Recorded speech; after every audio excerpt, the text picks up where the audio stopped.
আমি প্রত্যেকটা ভিডিও যখন শুরু করি, আমি নর্মালি বলি আপনারা সবাই কেমন আছেন। আজকে তো সে কথাটা বলবো না, কারণ সে কথাটা মন থেকে আসবে না।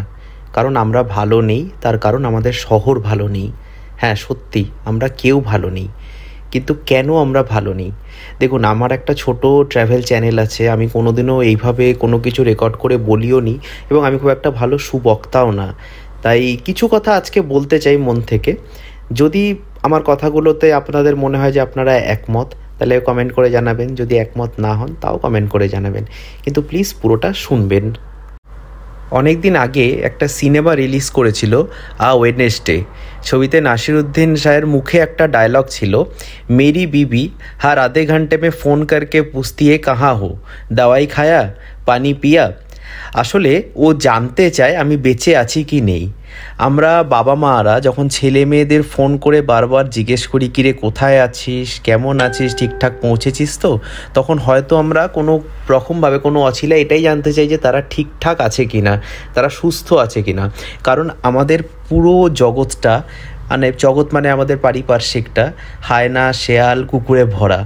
এটা নতুন করে বলার কিছু নেই, আমরা সবাই জানি। তাই আরজি করে কি ঘটনা হয়েছে বা না হয়েছে আমি সেসবে যাচ্ছি না। আমরা সবাই জানি, সব খবরে, সোশ্যাল মিডিয়ায় আমরা নিজেরা সারাক্ষণ এই আলোচনাই করছি। আমি একটা কিছু কথা বলতে চাই, যেটা আমার পার্সোনাল ফিলিংস, এবং আমি যেহেতু চাকরি সূত্রে অনেক শহরে ঘুরেছি, সেইখান থেকে এই কথাগুলো জাস্ট আমি বলতে চাই। আমার যেটা মনে হয়, আমরা যখন ছোটোবেলা থেকে ছেলে মেয়েদেরকে মানুষ করি, বড় করি, আমাদের মনে হয় কোথাও একটা যেন ভুল বা গলতি থেকে যায়। তার কারণটা হলো, আমরা তাকে শেখাই, দেখ ও একটা মেয়ে, বা একটা মেয়েকে শেখাই ও একটা ছেলে। এবং প্রপার শিক্ষা মানে তোকে পড়াশোনা করতে হবে, পড়াশোনা করে একটা বড়সড় চাকরি করতে হবে, টাকা কামাতে হবে, এটাই। এই যে শেখার ব্যাপারটা, এইটাকে যদি আমরা একটু অন্য রকমভাবে করি, এই ছেলে মেয়ে, হ্যাঁ তুই এই করবি, মেয়েটার সাথে কেন মিশছিস, বা মেয়েটাকে ওই ছেলেটা খারাপ, ছেলেটার সাথে না মিশে আমরা যদি তাকে শেখাই যে তুই বোঝ, ছোটোবেলা থেকে তুই ম্যাচিউরিটিটা গেইন কর, যে আমি যার সাথে মিশছি, যে আমার বেস্ট ফ্রেন্ড বা নর্মাল ফ্রেন্ড, সে কি ভালো, মানে তার কাছে কি আমি সেফ, বা তার সাথে মিশলে কি আমার কোনো কিছু খারাপ হতে পারে। এই জিনিসটা যদি আমরা ছোটোবেলা থেকে আমাদের ছেলে মেয়েদের মধ্যে ঢুকিয়ে দিই, আমার মনে হয় এটা ফিউচারে অনেক ভালো হবে তাদের জন্য, কারণ তাদের ম্যাচিউরিটিটা অনেক বেশি তাড়াতাড়ি গেইন করবে। সেকেন্ড, এখন দেখবেন যে ধরনের বাংলা সিরিয়াল হচ্ছে, বা বিশেষ করে বাংলা ওয়েব সিরিজ হচ্ছে, প্রত্যেকটা বাংলা ওয়েব সিরিজে, প্রত্যেকটা বলবো না সরি, মানে অলমোস্ট 90% বাংলা ওয়েব সিরিজে কি দেখা যায়, একটা মেয়ে, এবং তার চরিত্র খুব একটা ভালো না, সে 3-4টে ছেলের সাথে প্রেম করছে, বিয়ে হয়ে যাওয়ার পরেও বা বিয়ে হয়ে যাওয়ার আগেও কোনো একটা ছেলেকে ঠকাচ্ছে, এবং ভাইস ভার্সা। হয়তো মেয়েটা ভালো, ছেলেটা সেম কাজ করছে।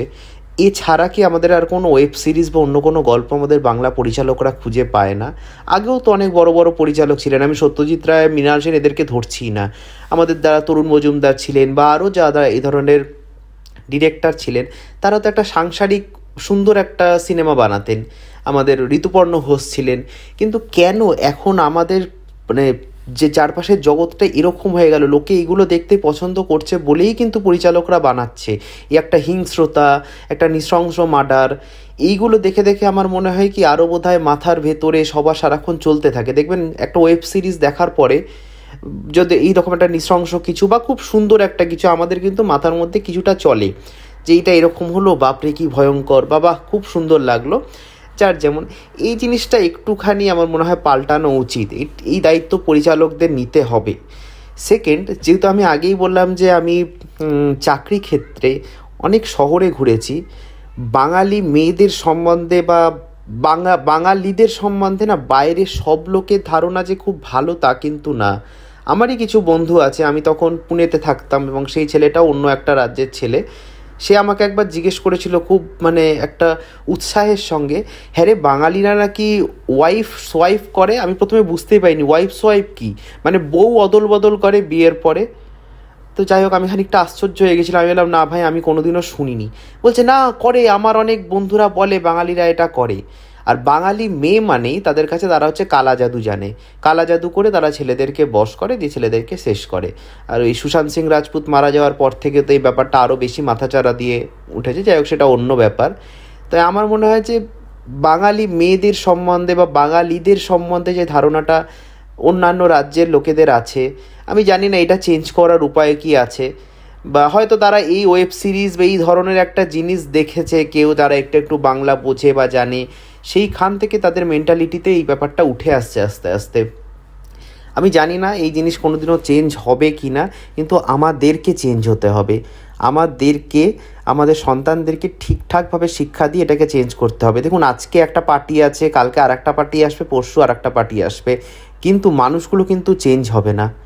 মানুষের মেন্টালিটি কিন্তু একই থেকে যাবে, কারণ আজকে যারা এ পার্টি করছে, কালকে বি পার্টি ক্ষমতা এলে সেই এ পার্টির লোকেরাই আবার বি পার্টিতে জয়েন করবে, নেক্সট সি পার্টির ক্ষেত্রেও তাই।